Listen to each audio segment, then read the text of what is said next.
Na mtazamaji wa runinga ya Magharibi, ni tumaini langu kwamba ubuheri wa afya na karibu kwa habari za Magharibi mchana wa leo. Jina langu ni Edwin Hisa. Naibu Rais William Ruto kwa mara ya pili sasa ameikashifu serikali kutokana na kile anachosema kuwatumia maafisa wa polisi kisiasa. Hesbon Simiyu na mengi zaidi. Ruto anasema ni makosa kwa wanasiasa na viongozi wakuu serikalini kuwatumia polisi kutimiza malengo yao ya kisiasa. Democratically elected, we believe in a well-trained, paid, professional police force that protects and serves every citizen, whether in the village or in town, whether in our informal settlements or in the suburbs, whether you are a mama mboga or a boda guy or somebody working in an office or a legislator, you are entitled to the services of a professional, well-trained police that is focused on protecting and serving the interest of every citizen. Amewashutumu wanasiasa ambao hakuwataja majina kwa kuwadhalalisha na kuwatishia kufanya mambo fulani kwa malengo ya kibinafsi. That is why we changed the police from a force to a service, so that it can serve the people of Kenya.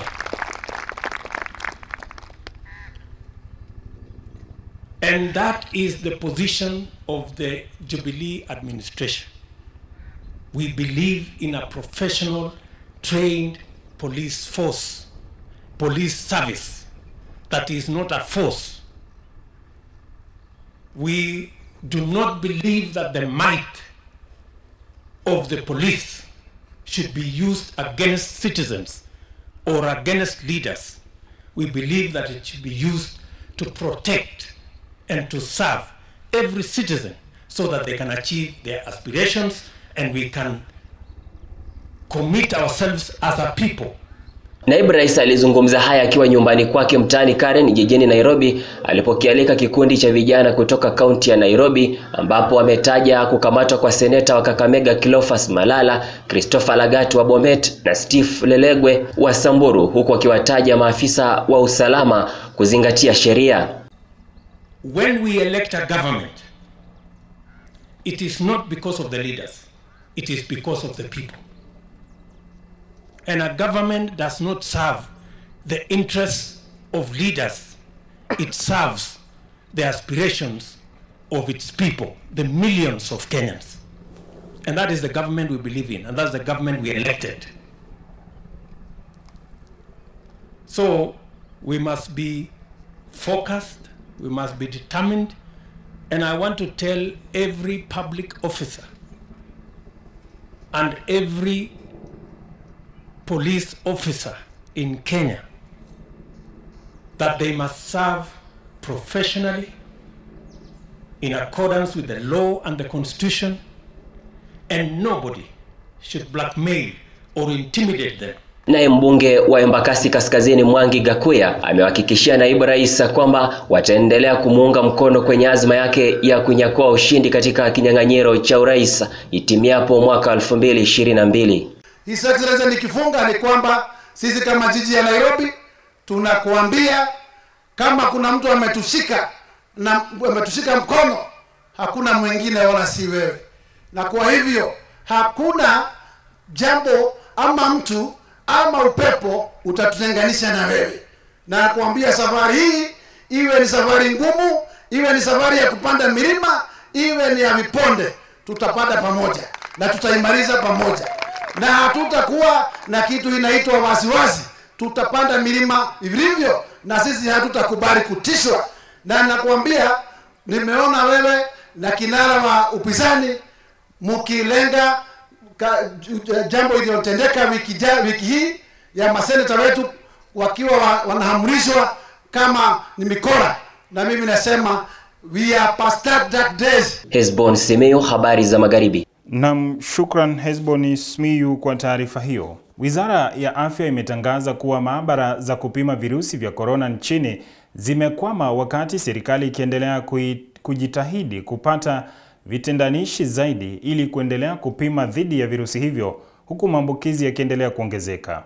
Wiki hii visa vya maambukizi ya virusi vya korona inaonekana kurudi chini inapolinganishwa na wiki iliyopita, huku Wizara ya Afya ikionya kwamba hilo halimaanishi kuwa ugonjwa wa COVID-19 umedhibitiwa. Of our labs are down with a capacity of more than 1,600 tests in 24 hours. So definitely that leads to a delayed turnaround time, because even the other labs where we send the extra specimens have a given capacity that we cannot be able to exceed, especially in terms of batching. So as of today, the National HIV Reference Laboratory, the NIC laboratory are down. Our mobile lab in Namanga and the dry port in Naivasha are down, but we have already put measures into place to ensure that these labs are up and running within the next 24-48 hours.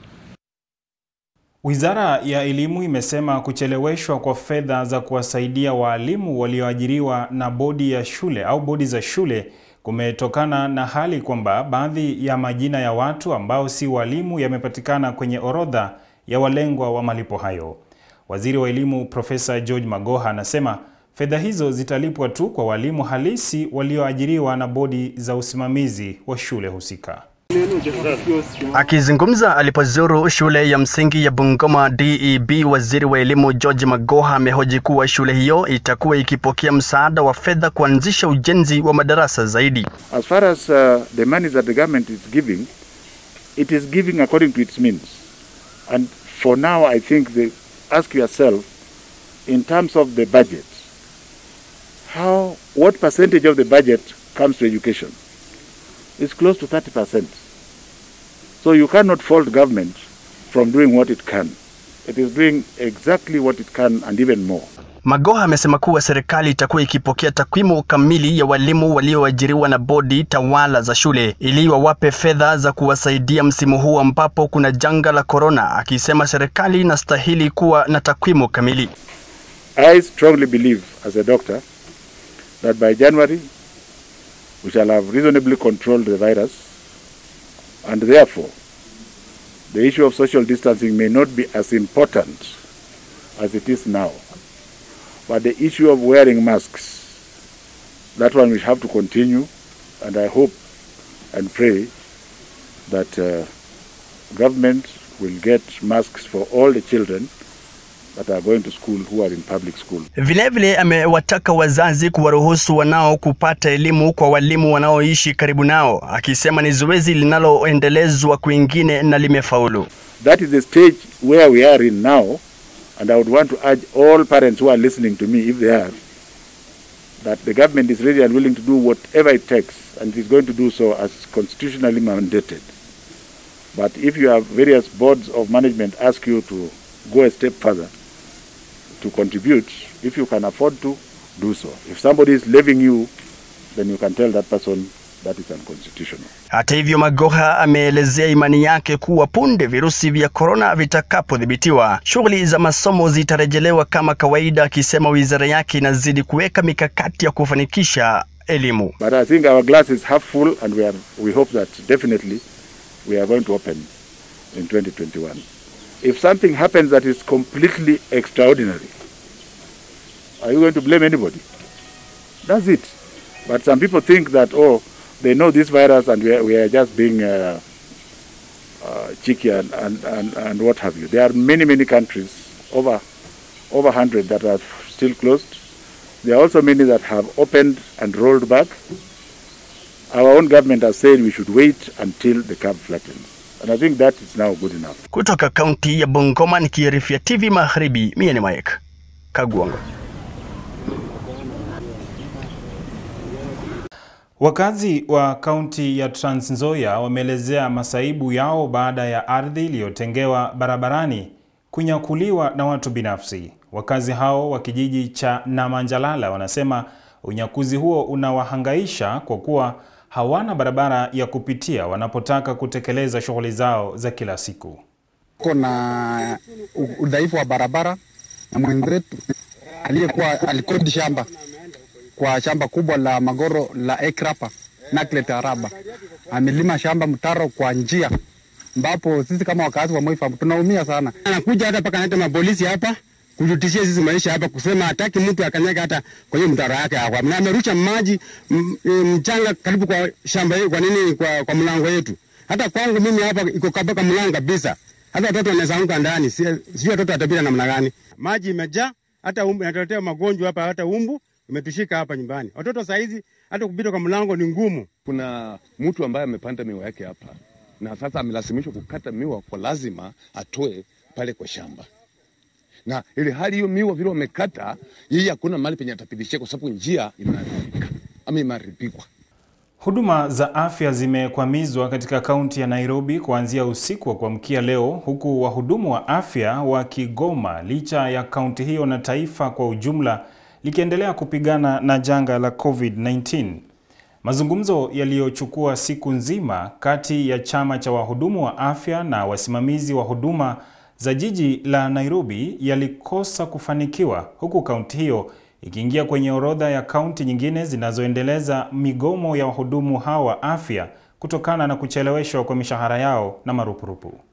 Time when we have a ministry that has received numerous contribution, donation and even funding from the government,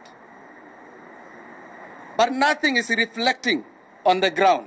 Mgomo utakuwa country mzima na utashika pia Kenyatta National Hospital, Moi Teaching and Referral Hospital na pia Kenyatta University Teaching and Referral Hospital. Viongozi wa chama cha Ford Kenya tawi la Kakamega wameikashifu hatua ya baraza kuu la wanakamati wa chama hicho, akiwemo kinara Moses Wetangula, ya kuwatimua wabunge Wafula Wamunyinyi na Eseli Simiyu kama wanachama wa chama cha Ford Kenya baada ya jaribio la kumbandua kama kinara wa chama hicho. Jessica Joya Nyanje na taarifa hiyo kwa kina. Migogoro ya chama cha Ford Kenya haikaribi kuisha, huku kila pande ikionyesha ubabe wake na kujitwika wadhifa wa uongozi wa chama hicho. Hatua ya Wetangula kuwatimua wanachama Eseli Simiyu na Wafula Wamunyinyi waliombandua hapo awali kama kinara ikashifiwa vikali. Mheshimiwa Wetangula was suspended by the party. Officials wa NEC. Akachukua maneno akapeleka kotini. Tunaomba imalizike hivyo. But what purports to be suspend or expelling people in the party, that's not what we want. And we are alarmed at such a situation. Kwa sababu maneno bato yako kotini yamalizike, what we are only after. Maneno ikimalizika kotini, tuende election, tujue kwamba tunaweka nani, ndio nani, party leader with other officials. Sisi pia tutataka viti, si yao peke yao. Lakini mambo ya expulsion from the party, that's not building the party, but it is uniting the what? The party. Ukiongozwa na mwenyekiti wa chama hicho tawi la Kakamega Habil Mutimba, wanachama hawa aidha wanadai kuwa migogoro ya mara kwa mara itasambaratisha chama na kuwataka wakuu wa chama hicho kusubiri uamuzi wa mahakama wakisubiria uchaguzi wa chama. Tunataka chama ipake moja, si ati leo huyu amekuwa expelled, huyu amekuwa expelled. Ukiexpel kila mtu, chama itapaki na nani? Hakuna. Hiyo itakuwa ni kuua chama. Tunataka mambo expulsion na nini malisike. What we are only talking is that we remain united. Mambo kotini malisike, tumalisane na hao huko juu. Hao watu wako na nia yao na dhamira zao, vile wataamua vile mambo itaenda na vile watapikia yule ambao wanaona kwamba atakuwa nani party leader. Na ile mzozo ambao yenye iko pale juu, tunazidi tu kuomba kama viongozi wa Kakamega wale ambao walianzisha hiyo mzozo waimalize, sababu sisi tunataka chama chetu cha Ford Kenya kiwe na amani na tuendelee mbele na kuletea wananchi maendeleo. Hilo ndio lengo letu kuu. Mutimba aidha alifutilia mbali madai ya mgawanyiko katika tawi la Kakamega, wanachama wakisisitiza kuwa wako imara na wala hakuna mirengo yoyote.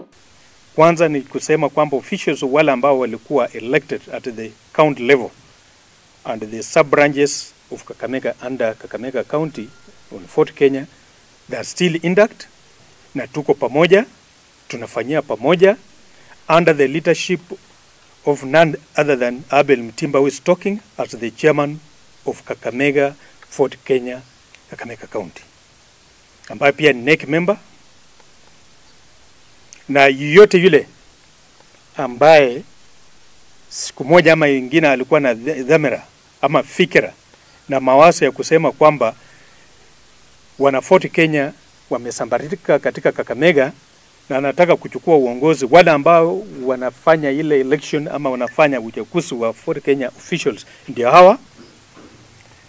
We have not changed any position, that we are together, tuko pamoja na chama bado kiko imara. Kutoka kaunti Kakamega nikiarifia habari za magharibi, naitwa Jessica Joy Anyanje. Karibu tena mtazamaji, tunaendelea na taarifa kwamba baadhi ya viongozi kutoka kaunti ya Trans Nzoia wameunga mkono uamuzi uliochukuliwa na baraza kuu la chama cha Ford Kenya NEC kufurusha katibu mkuu wa chama hicho Eseli Simiyu, mbunge wa Kandui Wafula Wamunyinyi na mwakilishi wadi maalum Cynthia Mutere kutoka chamani. Ida Abdul Karim ametuandalia taarifa hiyo kikamilifu. Sasa wale waheshimiwa, tunaanza process ya kuwatoa kutoka kwa orodha ya party members from the registrar of political parties. Hawatakuwa members wa chama chetu, na sisi kama wana Simba tuko tayari kwa by election. Wakizungumza na wanahabari mjini Kitale, wakiongozwa na mwakilishi wa wadi maalum Philip Nyongesa, ambaye amesema kuwa hatua hii itarejesha utulivu katika chama hicho cha Simba baada ya malumbano kutokana na jaribio la kutoa uongozi uliokumba chama hicho. Wale ambao walipanga kuu katika chama, najua kwamba wengine walitumika, wengine walifanya kwa sababu ya tumbo zao, lakini tunawaambia kwamba warudi chini, warudi wakuwe wanachama tu hapa chini na wajifunze kukaa kuongozwa na wengine. Na pia tunajua kwamba chama kiko na utaratibu wake.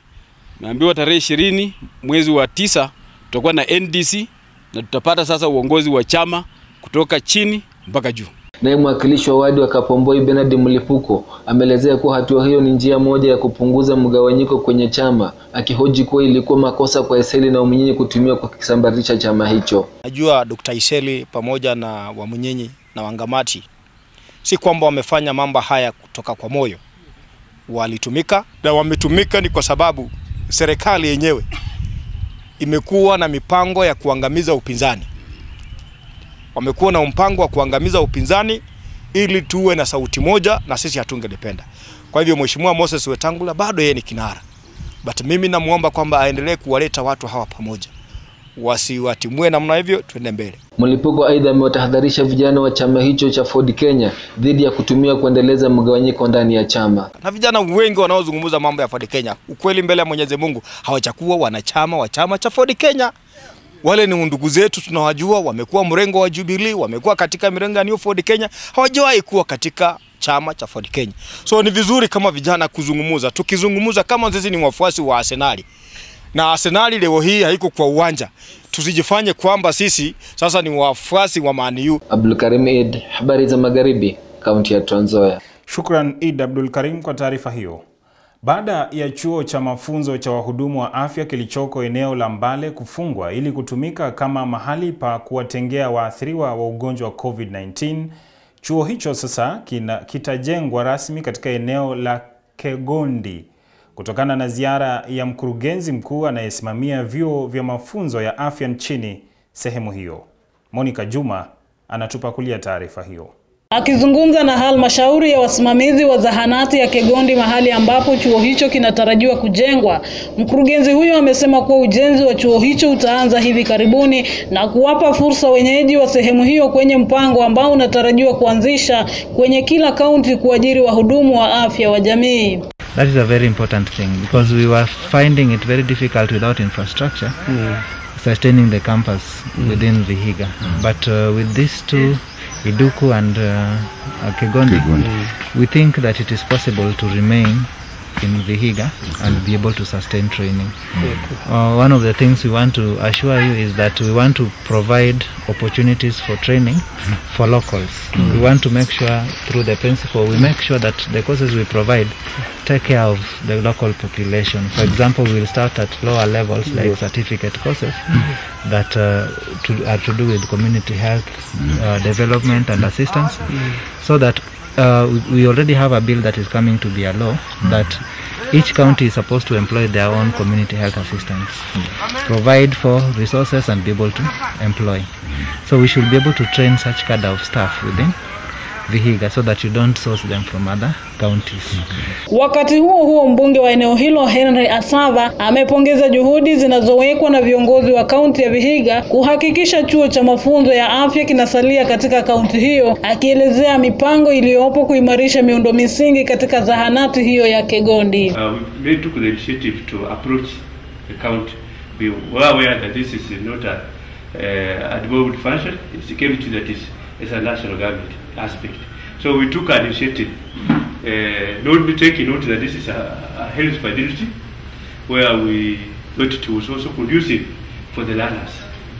And we therefore, because of that, we approached the board, where is the chairman, so that they could be able to hire, because we have the land is a bit expansive, they could be able to give the KUTC bit of it. So I want to thank the chairman for that aspect, and the board. They gave us at least 5 acres as a start. Monica Juma, habari za Magharibi, kaunti ya Vihiga. Akina mama wajane kutoka kijiji cha Gimarakwa, eneo bunge la Hamisi, kaunti ya Vihiga, wananufaika na mradi wa upanzi wa ndizi ulioanzishwa na aliyekuwa katibu katika kaunti ya Vihiga, Francis Ominde. Mwanahabari wetu Hesbon Simiyu na kina cha taarifa hiyo. Kundi hicho chenye wanachama zaidi ya 30 kimepigwa jeki na mwakilishi wa kike wa kaunti ya Vihiga Beatrice Adagala na Ominde, wakiahidi kuwapa ufadhili zaidi kwenye kikundi hicho. Na huu mradi I'm very happy, hata kama kuna mmekosea karibu 5 ifike 200 stems, inamaanisha at least kuna mahali mmeanzia. Na mtapanda mtakuta mko na forest ya banana hapa. Na hizi ndizi unaweza pika, unaweza ivisha ukakula. Na chakula ikiwa kwa meza, si mama atakuwa vizuri. Mtoto atakula, mzee atakula. So wakina mama mjikaze, msiseme nyinyi ni wajane mmebaki tu hivyo. Ndugu yangu Minda aliniambia mimi vile nakaa Nairobi saa zingine kwa ile kazi mlinituma. Nikamwambia tuanzishe miradi. Akizungumza baada ya kuzuru kikundi hicho, Adagala amewatia motisha kina mama hao kujikaza na kujiimarisha licha wao kuwa wajane, akiahidi kuwafadhili katika miradi mingine watakaopendekeza. Kuwapatia shilingi 50 yenye anakula, kesho hakuna. Tunawapatia ile ndugu yangu amesema inaitwa ndoano. Kama hizi ndizi zikiwekwa, the way 150 zote zitaweka almost at the same time. Mkuwe na ndizi kama 90. Na ndizi moja iuzwe 1000. Hiyo posho mili yenu mna request, ndio tunasema tunatembea, wa mama wenyewe wanasema chenye wanataka. Nyinyi mkiniambia mambo ya posho mili, nichukue nyoka nimpatie? Si mnataka posho mili? Yes. Vijana wakiniambia mama tunataka mkokoteni, tubebe mitungi 20 ya kubeba maji, nitakosa kuwapatia? So I will give them. Yes. Naye Francis Ominde ameelezea himizo alokuwa nayo kwa akina mama hao wajane kuanzisha mradi huo ili kujiwezesha katika jamii. Mama County, mama tulikaa nao siku moja hapa ngambo iko wapi hapa? Ivona karantini. Tukaongea sana, nikawauliza wanaonaje maisha. Na tukakubaliana tuanze mradi ambao baada ya mwaka moja na nusu wataona hata ni afadhali bwana wao alikufa, kwa sababu kama mzee angekuwa hawangekuwa matajiri hivyo. Sasa tulikubaliana kama baada ya miaka 2 watashukuru bwana alikufa, ndio wako afadhali kwa maisha. Na tujaache hiyo laini, kwa sababu hawezi rudi, hata kama mtafanya atarudi kweli. Sasa nataka tuone mkue afadhali kuliko vile walikuwa, na naona mnajaribu. Mimi nitasema tu kwamba tuendelee hivyo. Naona unatakiwa mpande mboga. Juzi mlipanda managu Suza. Nao mama hao wameelezea shughuli wanazozifanya katika kikundi chao ili kuboresha maisha yao licha ya waume wao kuaga. Nao mama vile tunafanya na mipango zetu ni mingi. Tuna kama Timo Banking hivi tunapata pesa na tena tunakopeshana wenyewe. Inakuisha hapo. Kama juzi tumekuwa na pesa kidogo, lakini sasa jinsi wanapanda vyakula kununua mbolea zao kwa mashamba tumekopeshana. Hiyo wametumikia. Hasa tunafanya table banking tunaweka shares na tuko na merry-go-round twice a month na shares at least we contribute weekly. Every member tukipata 50 100 tuna contribute kwa sababu ya upkeep. Hesbon Simiyu, habari za Magharibi. Wakazi wa kijiji cha Otiri, wadi ya Bohayo Kaskazini, wameandaa maandamano ya amani huku wakimkashifu mwakilishi wa wadi hiyo Gadi Jakaa kwa kutelekeza sehemu hiyo kimaendeleo, wakihoji kwamba kuwepo kwa miundo msingi duni kumechangia wao kuandamana. Tupate taarifa hiyo. Wakazi hao wakiongozwa na wahudumu wa bodaboda wanasema wanapitia hali ngumu ya uchukuzi kutokana na barabara mbovu sehemu hiyo, na mwakilishi wadi wao amefumbia swala hilo macho. Hakika Mheshimiwa Jakaa hatujui ni nini tulimkosea na tulimpitisha tukampa kura. MCA hataki kutengenezea njia, mpaka hata watu wamefungua njia kwa shamba yangu, ameharibu chakula yangu. Sasa hatujui hii njia, na huko chini kuna watu wengi sana kwa hii njia, magari zinapita hapa, boda wanapita hapa. Sasa hata sasa maji imejaa njia, hakuna mahali pa kupita, na mimi nimepanda chakula, watu wanaharibu tu chakula yangu. Tulichagua hawa watu tukiamini watatusaidia, kumbe ndio tulitia kidonda kwa miguu sasa. Mimi nataka kuuliza Mheshimiwa Gadi Jakaa, rafiki yangu sana. Kama kweli wewe ulipigiwa kura ukaitwa wewe ni kiongozi, wewe ni MCA for the second term, hawa wananchi hawastahili kupitia haya wanapitia. Tumejaribu kukufikia, tumejaribu kufika mpaka county government ya Busia, barabara zetu hazipitiki. Sisi tunataka tuboreshewe maendeleo kama wapiga kura na tena kama wanadamu ambao wanastahili. Wakazi hao aidha wanahoji kuwa kutokana na barabara mbovu, shughuli nyingi zimekwama, zikiwemo za usafirishaji wa bidhaa za kilimo zimeathirika pakubwa kutokana na hali mbovu ya barabara katika eneo hilo. Barabara hii ambao unaona hii ambao watu wameamua kufanya maandamano mahali hapa, kuna walimu wanapita hapa, kuna watoto wa shule wanapita hapa, na kuna kazi hii ambao ni ya bodaboda wanafanya kazi kupitia barabara hii. Kusema kweli vijana wangu wanaumia sana kwa sababu ya hii barabara. Hata jana mkiangalia maji vile imejaa, kuna bodaboda wetu mmoja saizi ya hospitali. Hata pesa peke yake ya kutoa kupeleka hospitali tukipigia wabunge wetu, ama MCA wetu ili atusaidie, umpati kwa simu mwenyewe apatikani nyumbani. Tumechukua nafasi hii kama wakazi wa Otiri kudai haki, kwa sababu tunafaa tuwe na miradi ya kuweza kuboresha maisha yetu. Tuko na miwa huku, tinga huku hata zinakwama, barabara zimekuwa ni mabwawa, sio njia. Ningetaka kuuliza, huku tuna shule, na hiyo shule inatakana wavukishe vitu wakati wamefungua shule. Wakazi hao wametishia kuendelea na maandamano hadi barabara hiyo itakapokarabatiwa kutumia fedha za hazina ya maendeleo ya wadi. Swali langu ambalo nilikuwa naelekeza kwa mheshimiwa ya kwamba ako wapi, kwa sababu tukimjaribu kumpigia simu akishajua ya kwamba ni nani anamuongelesha, anakuweka blacklist. Pili, nyumbani kwake ukienda humpati. Tatu, njia hii ya kutoka Mungachi kuelekea Igara, ukijaribu kumngoja hapo hapatikani. Kwa hivyo swali langu lilikuwa katika mheshimiwa ya kwamba, why you chosen to serve people or to serve your family? Na imefika wakati sasa yeye ametusahau kabisa. Hata tukipata shida kama magonjwa tukitaka atusaidie, anatuambia tukule kiburi chetu. Wakati ni sasa. Tuwekee footing bridge kwa njia ya kwenda Muguyu, tuwekee footing bridge kwa njia ya kwenda kule kwa White, ili usafiri wetu uwe halali. Ninapata hasira sana kuona kwamba wananchi ambayo waliamuka asubuhi na mapema kupanga laini kupigia mtu kura aitwe kiongozi wanapata barabara kama hii. Edwin Khisa, habari za Magharibi. Na mtazamaji, wanaosema husema kwamba uogope zawadi ya nguo kutoka kwa mtu aliye uchi. Na hapo unafika tamati ya kukutaarifu mchana wa leo. Jina langu ni Edwin Khisa. Kwaheri.